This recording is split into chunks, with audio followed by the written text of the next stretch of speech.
आज की वीडियो जो है एक कॉमन प्रॉब्लम पे है। ये किसी पर्टिकुलर मॉडल पे डिपेंड नहीं कर रही। सैमसंग की एम सीरीज़ हो गई, ए सीरीज़ हो गई, जहाँ एस सीरीज़ इतना जल्दी नहीं करती है, वो थोड़ा जैसे पुराना हो जाता है फ़ोन, तो फ़ोन लोगों पे स्टक हो जाते हैं। ये मोस्टली बैड वेल्डिंग की प्रॉब्लम होती है। सीपीयू रैम वगैरह हमको रिवॉल्व करके लगाना पड़ता है। ये वीडियो मैंने कुछ डिटेल में बनाई है कि अगर फ़ोन लोगों पे स्टक होता है तो आपको क्या प्रोसेस फॉलो करना है, टेम्परेचर वगैरह क्या होना चाहिए। जैसे काफ़ी बंदों की शिकायत होती है कि मेरा सीपीयू शॉर्ट हो गया, मेरा और कोई दिक्कत आ गई।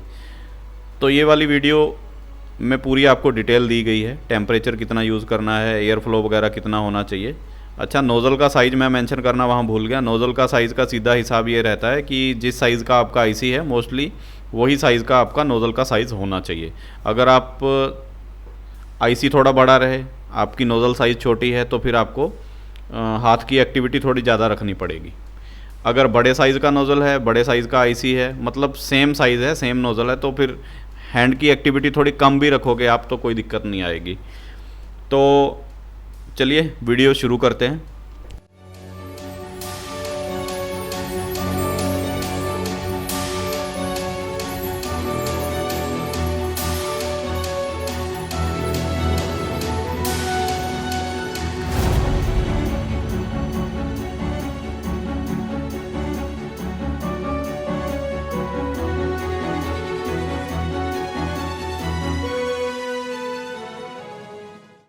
हम इसमें सिर्फ सीपीयू मतलब एसओसी और सिर्फ रैम ही रिवॉल्व करेंगे, यूएफएस को हम टच नहीं करेंगे।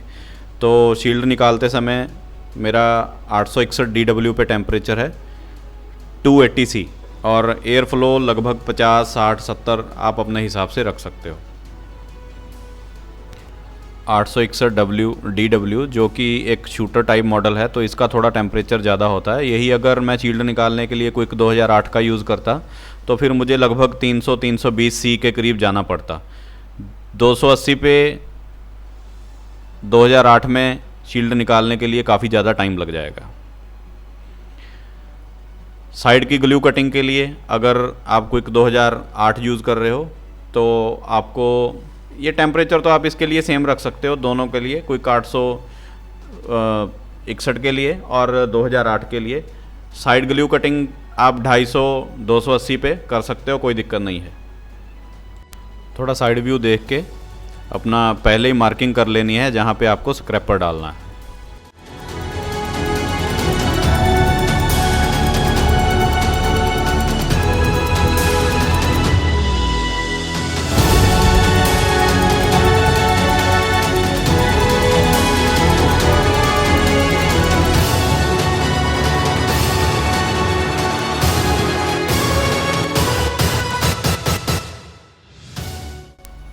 स्क्रैपर डालने के लिए हमको थोड़ी जगह बना लेनी है, तो मैं ये 2 कैप रिमूव करके यहाँ से थोड़ा साइड पे पहले ही लगा दूंगा ताकि ये मिस ना हो और आईसी प्रॉपरली हम निकाल सकें।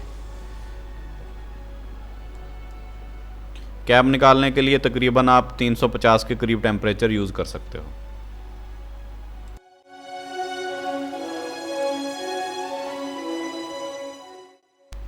रैम एंड सीपीयू निकालते समय हमारा टेम्परेचर रहेगा 340। एयर अगर 2008 है तो 100 रहेगी और अगर 861 है तो 40 रहेगी। इस काम में जल्दबाजी नहीं करनी है। ये जो आपको टेम्परेचर बता रहा हूँ इससे जल्दी आईसी ख़राब नहीं होगा, बस डिपेंड करता है कि आप उसको क्रैक ना कर दो जल्दबाजी करते हुए। एक्चुअली ये जो आपको सीपीयू दिख रहा है इसके अंदर एक सिलिकॉन की चिप है, वो सीपीयू होता है, ये जस्ट एक फ्रेम है।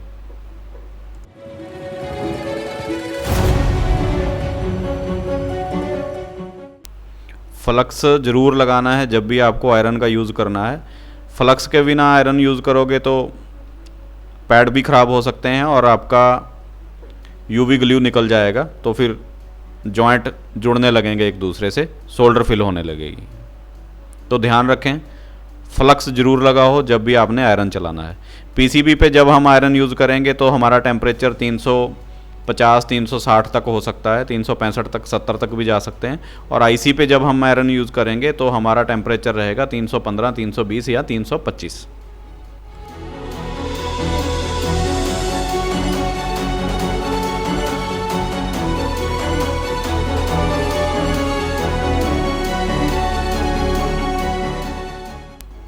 पीसीबी क्लीनिंग के लिए मैं लेकर थिनर का यूज़ करता हूँ। उसकी वजह ये है कि ये पीछे वाइटनिंग वगैरह नहीं छोड़ता। आप अपने हिसाब से जो यूज़ कर रहे हो वो देख लीजिए। कोशिश करिए ऐसा लिक्विड यूज़ करिए जिसके पीछे वाइट मटेरियल नहीं रहे।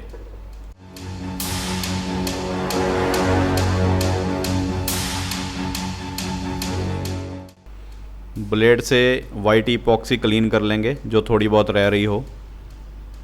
ये काम थोड़ा ध्यान से करना, कंपोनेंट वगैरह नहीं तोड़ने हैं, जल्दबाजी नहीं करनी है।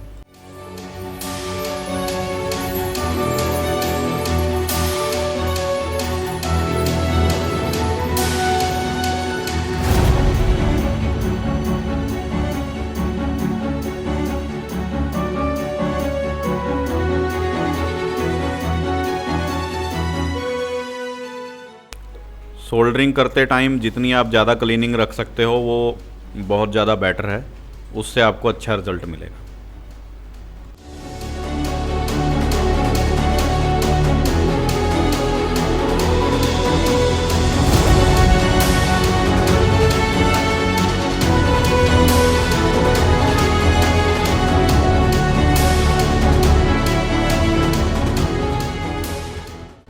हो सके तो साइड के कंपोनेंट्स भी क्लीन कर लेने चाहिए। उसकी वजह ये है कि कई बार क्या होता है, नीचे से ये ड्राई सोल्डर हो जाते हैं लेकिन ग्लू की वजह से ये अपनी जगह पे रहते हैं, तो उससे कुछ प्रॉब्लम आ सकती है। तो ये अगर क्लीन रहेंगे, अगर ये ड्राई सोल्डर होंगे तो हमको पता चल जाएगा, हम उनको दोबारा से रीसोल्डर कर सकेंगे।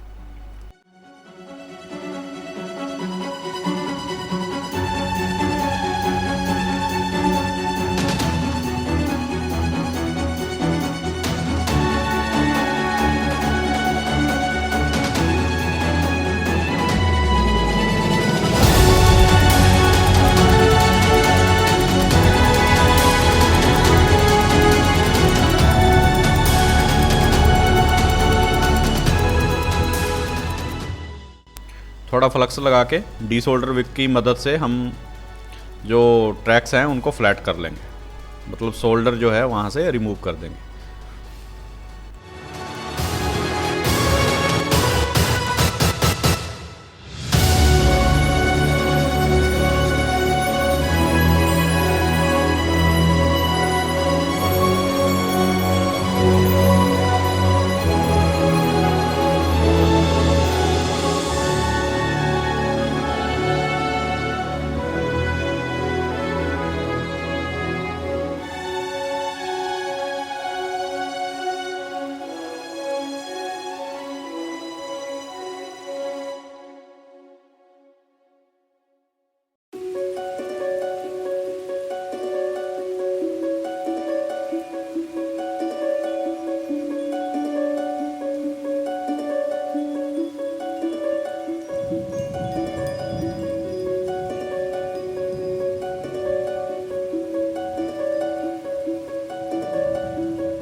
मोस्टली जो ट्रैक्स टूटते हैं वो एनसी ही होते हैं। उनके टूटने की वजह ये रहती है कि उनको कहीं से कोई सपोर्ट नहीं रहती है, तो इनकी टेंशन लेने की ज़रूरत नहीं है, आगे बढ़िए, कोई दिक्कत नहीं है।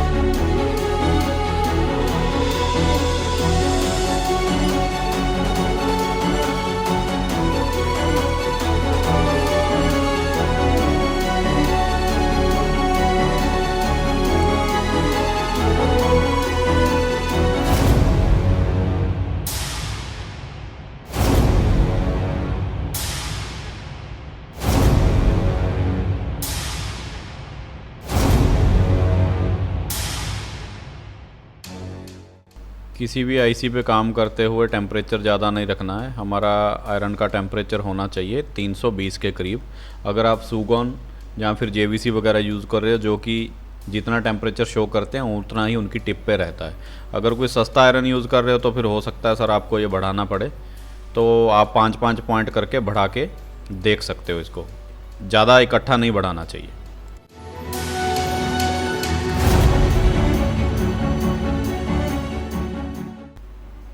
रैम पे हमको पहले ही चेक कर लेना है। ये 2 पॉइंट्स जो शो किए मैंने, इस पे तकरीबन 50 ओम के करीब रीडिंग होनी चाहिए। अगर रीडिंग 0, 5 या 10 के करीब रह जाती है तो हमारी रैम जो है शॉर्ट हो चुकी है, तो वो वाली रैम लगाने का कोई फ़ायदा नहीं है, आपको रिप्लेस कर लेनी चाहिए। और ये 2 सी बन रही है रैम में, एक बड़ी सी एक छोटी सी। ऊपर वाली जो बड़ी सी है वो सारे के सारे ग्राउंड होते हैं, उनका कोई इशू नहीं है। ये नीचे वाली जो छोटी सी है, ये सारे ट्रैक हमारे काम के होते हैं, इन पे थोड़ा ध्यान देना है।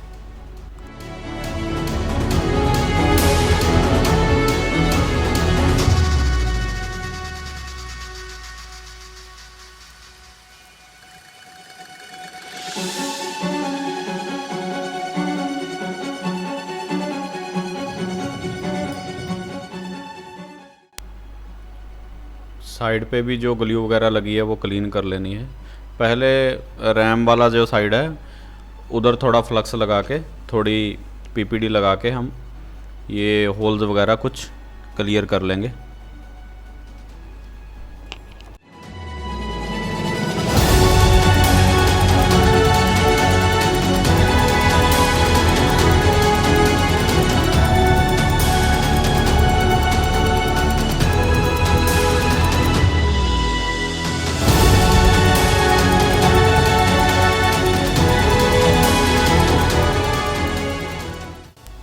अब जो ईपॉक्सी लगी है, ग्लू लगी है, वो हम थोड़ा क्लीन करेंगे, थोड़ा फ्लक्स लगा के, थोड़ा टिन लगा के 183C वाला आयरन से ही इसको क्लीन कर लेंगे। एसएमडी की ज़रूरत ही नहीं है। बाकी आपकी इच्छा है, एसएमडी से क्लीन करना चाहें तो उससे भी कर सकते हैं। टेम्परेचर थोड़ा कम रखें, 300 के करीब चल जाएगा।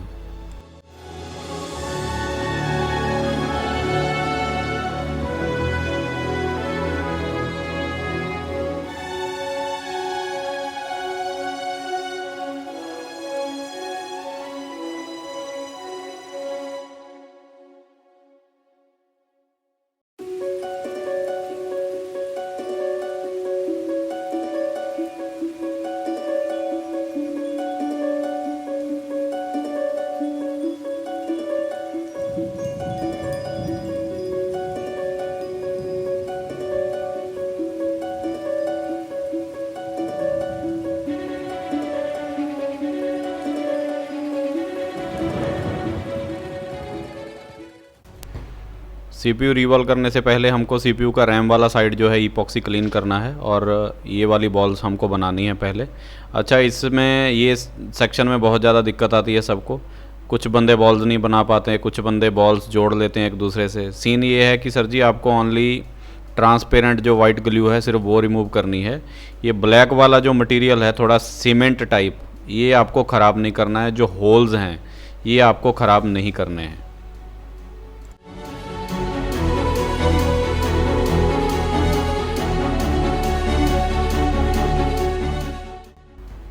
ये हमारे पैड्स भी थोड़े गंदे हो रखे हैं, यहाँ पे भी थोड़ा फ्लक्स और सोल्डर पेस्ट लगा के हमको इनको शाइनी बनाना है ताकि जल्दी रिवॉल्व हो सके इजीली। अगर आप ऐसा नहीं करना चाह रहे तो कोई बात नहीं है, आप रिवॉल्व करके भी इनको क्लीन कर सकते हो। वहाँ पे आपको थोड़ी गीली पिपड़ी लगानी पड़ेगी।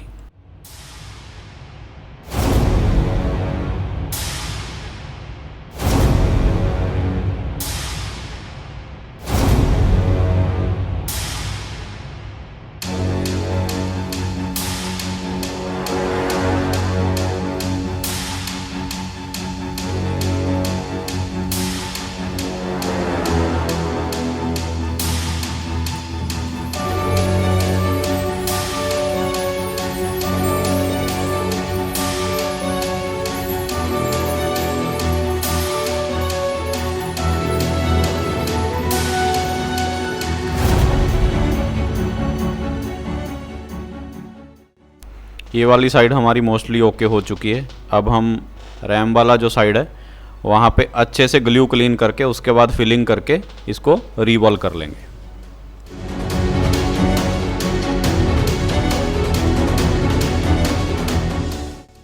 ओनली वाइट ग्लू क्लीन करनी है। ये जो ब्लैक मटेरियल है इसको ख़राब नहीं करना है। ये जो आपके होल्स हैं ये ख़राब नहीं करने हैं, इधर ही हमको सोल्डर पेस्ट भरना है।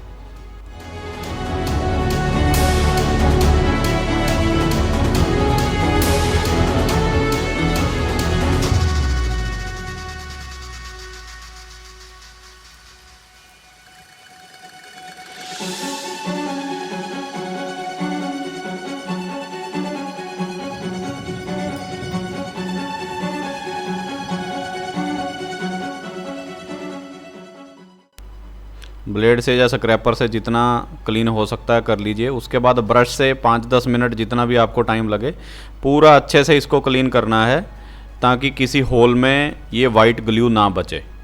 अगर होल में किसी में गंदगी रहती है उसका सीधा सा सीन ये होगा कि उसमें बॉल जो है फ्लोट कंडीशन में हो जाएगी, वो नीचे जॉइंट नहीं लगेगा।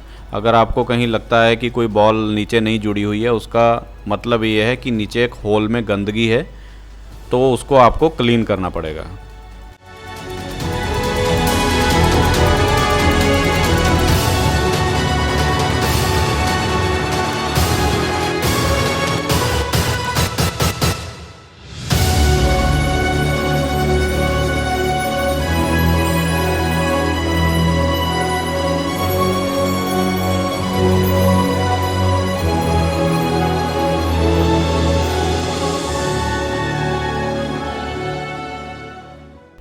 होल्स को पूरा प्रॉपरली क्लीन करना है। जैसे कि मैंने पहले भी बोला, रैम में 2C बन रही है, एक छोटी सी है एक बड़ी सी है। छोटी जो सी है उसमें हर बॉल हमारे लिए ज़रूरी है, उसको प्रॉपरली क्लीन कर लीजिए 5 मिनट 10 मिनट जितना भी आपको टाइम लगे। बड़े वाली सी में कोई इशू नहीं है, कोई 2-4 बॉल रह भी जाएंगी, वो सारी ग्राउंड है तो उसका ज़्यादा सीन नहीं है।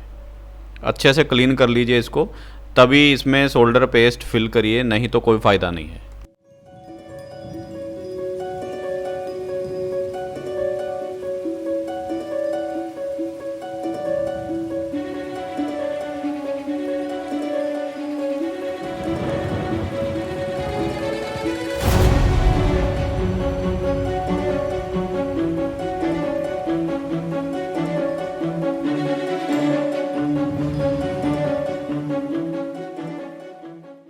पीपीडी भरने से पहले थोड़ा एक बार हीट अप कर लेते हैं। टेम्परेचर आपकी स्क्रीन पे लिखा आपको मिल ही रहा है, 320C आप यूज़ कर सकते हो।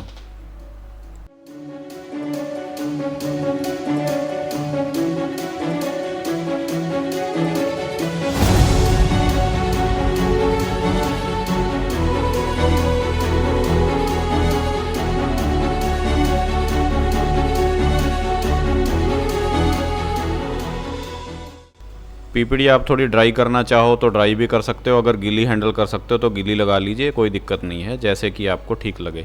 मैं कोशिश करता हूँ एक ही बार पीपीडी फिल करता हूँ, दोबारा नहीं करता। दोबारा करने से कई बार बॉल जो है बड़ा हो जाता है साइज़ उनका, और उसमें थोड़ा शॉर्टिंग की कंडीशन हो जाती है। बाकी आप अपने हिसाब से देख लीजिए, मैं तो एक ही बार इसको फिल करने को रिकमेंड करूँगा। इस टाइम जो आपको हीट करना है, हीट तो 320 यूज़ कर सकते हो, लेकिन एयर का फ्लो थोड़ा कम रखना ताकि कोई बॉल एक दूसरे से जुड़े नहीं।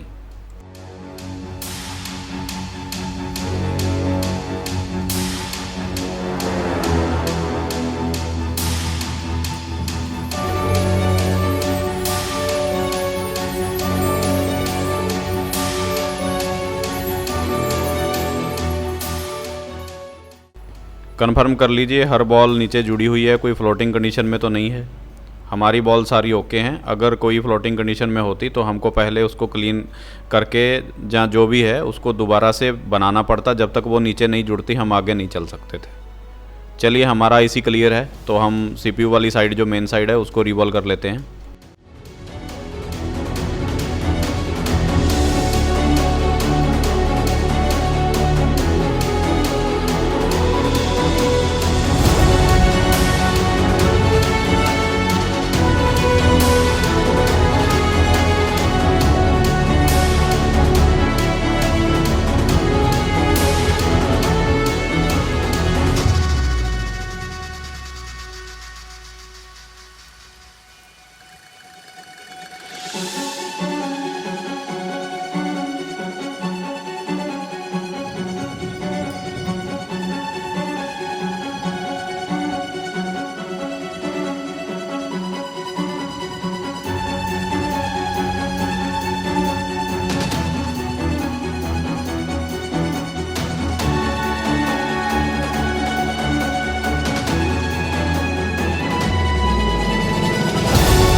मैं रैम वाली साइड और पीसीबी वाली साइड दोनों साइड ही 183C ही यूज़ करता हूँ।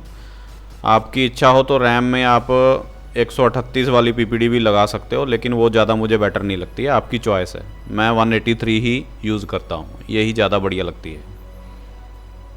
रीबॉलिंग के टाइम टेम्परेचर वही रहेगा 320 SMD कोई भी हो आपकी।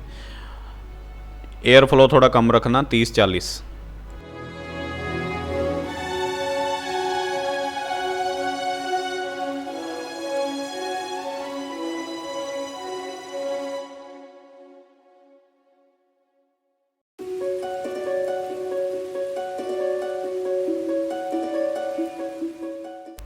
क्लीनिंग का खास ध्यान रखना है, बॉल्स में किसी भी तरह की कोई गंदगी नहीं होनी चाहिए। जितना ज़्यादा क्लीनिंग रखोगे उतना ज़्यादा बेटर रिज़ल्ट आपको मिलेगा।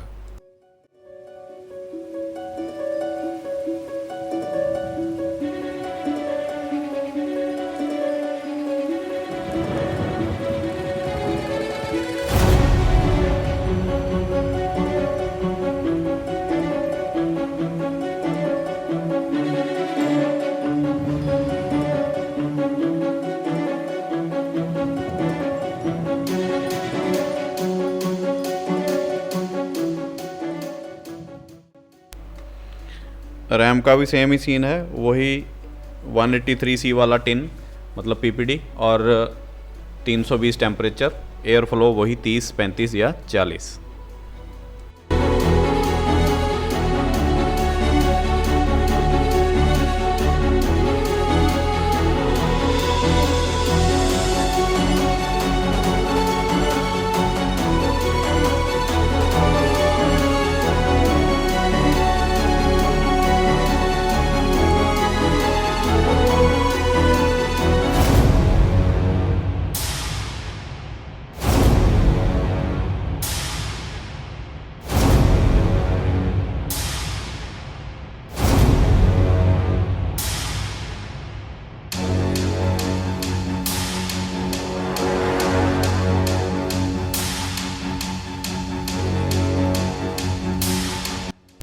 रैम एंड सीपीयू रिवॉल्व हो गया है, लेकिन वो लगाने से पहले हम करंट कंजप्शन ज़रूर चेक करेंगे ताकि हमको क्लियर हो सके कि कहीं बोर्ड में किसी तरह की शॉर्टिंग तो नहीं है। अब ओनली यूएफएस लगा हुआ है, सीपीयू एंड रैम नहीं लगी हुई, तो इस टाइम करंट कंजप्शन कुछ 0101 ऐसे रहेगी। तकरीबन 5 मिली एम्पेयर का आप एक बैरियर लेके चल सकते हो, इससे ज़्यादा रीडिंग यहाँ नहीं आनी चाहिए। अगर आती है तो पहले इसको सॉल्व करना पड़ेगा, सीपीयू लगाने का कोई फ़ायदा नहीं है। हमारे केस में नॉर्मल है तो हम सीपीयू लगाएंगे।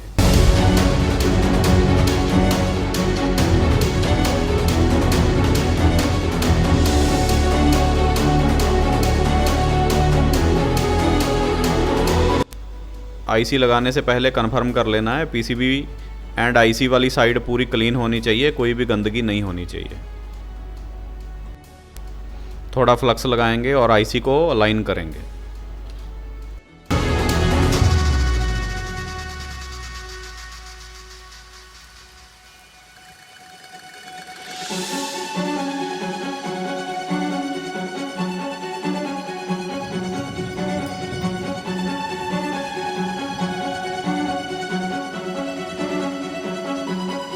सीपीयू वापस लगाते समय टेम्परेचर हमारा रहेगा 320 और एयर फ्लो अगर 2008 है तो आप 100 कर सकते हो, अगर 861 है तो 40 रखना है। नोज़ल का साइज कोशिश करिए बड़ा रहे।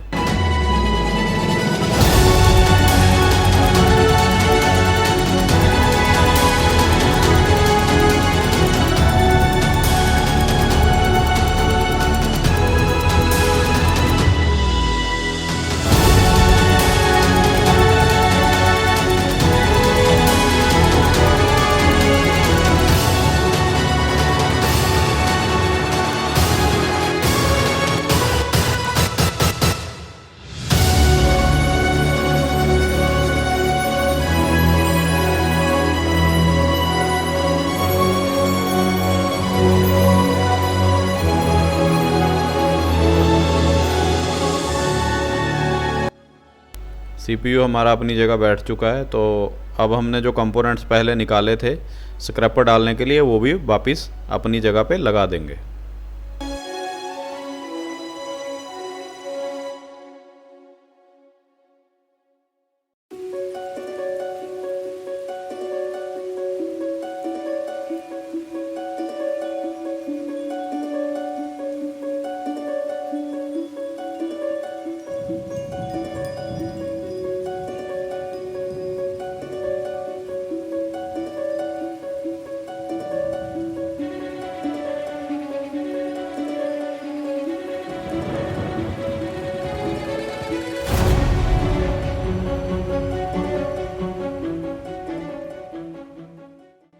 सीपीयू लगाने के बाद हम करंट कंजप्शन चेक करेंगे। यहाँ से हमको आइडिया हो जाएगा कि सीपीयू प्रॉपरली लग गया, कहीं कोई शॉर्टिंग तो नहीं हुई, या फिर सीपीयू ओपन तो नहीं हो गया, क्रैक तो नहीं हो गया।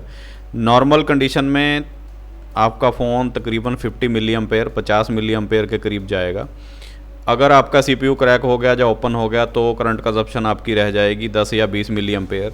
इस केस में मैंने देखा है फ़ोन रिकवर नहीं होता, क्योंकि सीपीयू इंटरनली ओपन हो जाता है। अगर आपकी रीडिंग बहुत ज़्यादा हाई जा रही है 300 400 500, इसका मतलब किसी लाइन में शॉर्टिंग है, तो आपको सीपीयू दोबारा उठा के लगाना पड़ेगा। और रही बात पीसी की, अब क्योंकि यूएफएस लगा हुआ है तो बूट डिवाइस तो ऑलरेडी मिल रहा है सीपीयू को, लेकिन वो उसको रिकॉग्नाइज नहीं कर पा रहा क्योंकि रैम नहीं लगी हुई। तो यूएसबी नॉट रिकॉग्नाइज का आपको पोर्ट बनेगा। अगर हमने यूएफएस भी निकाल रखा होता तो हमको एक्साइनोस का पोर्ट मिलता, अगर हमारा सीपीयू नॉर्मल लग जाता।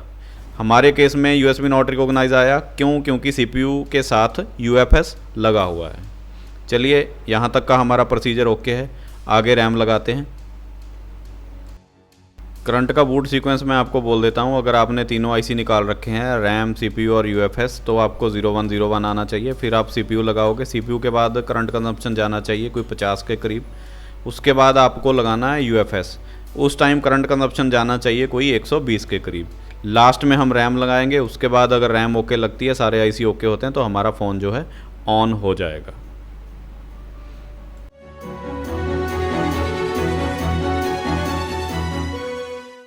रैम वापस लगाते समय भी टेम्परेचर वही रहेगा 320, और एयर फ्लो 100 अगर 2008 यूज़ कर रहे हो, 40 अगर 861 यूज़ कर रहे हो।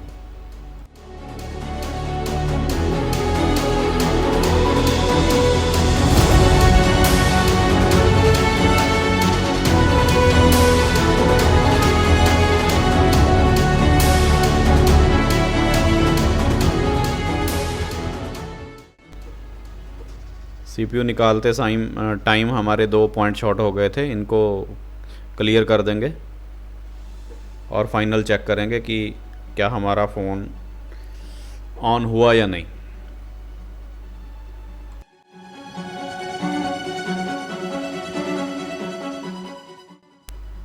चार्जर लगा के कन्फर्म करते हैं। चार्जिंग का करंट बता रहा है फ़ोन ऑन नहीं है।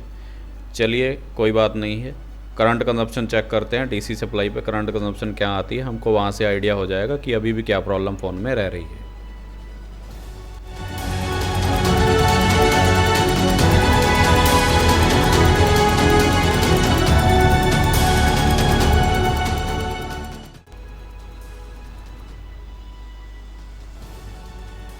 करंट कंजप्शन पहले वाली है, यहाँ से क्लियर हो रहा है कि रैम प्रॉपरली अटैच नहीं हुई है।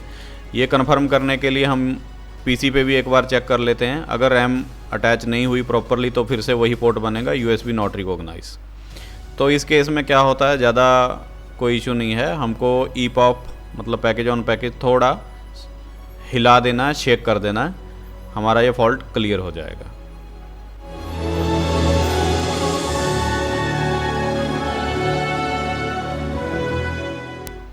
थोड़ा फ्लक्स लगा लेंगे। टेम्परेचर वही रहेगा 320।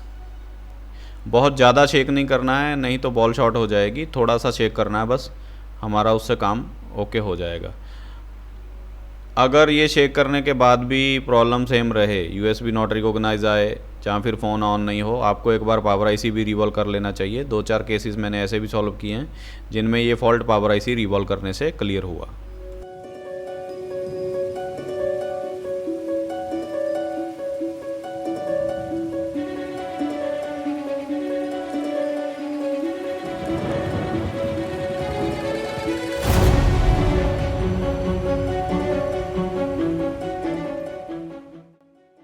चलिए एक बार करंट कंजप्शन चेक कर लेते हैं, यहीं से आइडिया हो जाएगा।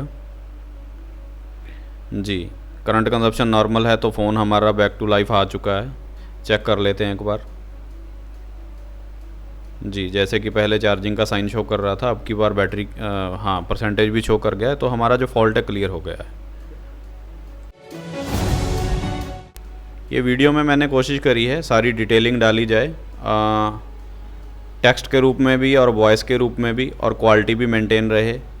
बस ये काम करने में ज़्यादा नहीं मुझे आप समझिए 9 या 10 घंटे सिर्फ एडिटिंग में लगे हैं, कुछ ज़्यादा टाइम नहीं है, आपको पता ही है बाकी फिर भी आपके गिले शिकवे तो आते ही रहेंगे। चलिए ठीक है, थैंक यू। अगर अच्छा लगे तो वीडियो को लाइक और शेयर कर दीजिएगा, चैनल को सब्सक्राइब कर लीजिएगा। ये किसी पर्टिकुलर मॉडल की बात नहीं थी, ये जो डिटेलिंग हमने बताई आपको ये हर फ़ोन में मोस्टली ऐसे ही चलती है। चलिए ठीक है, थैंक यू, शुक्रिया, मेहरबानी।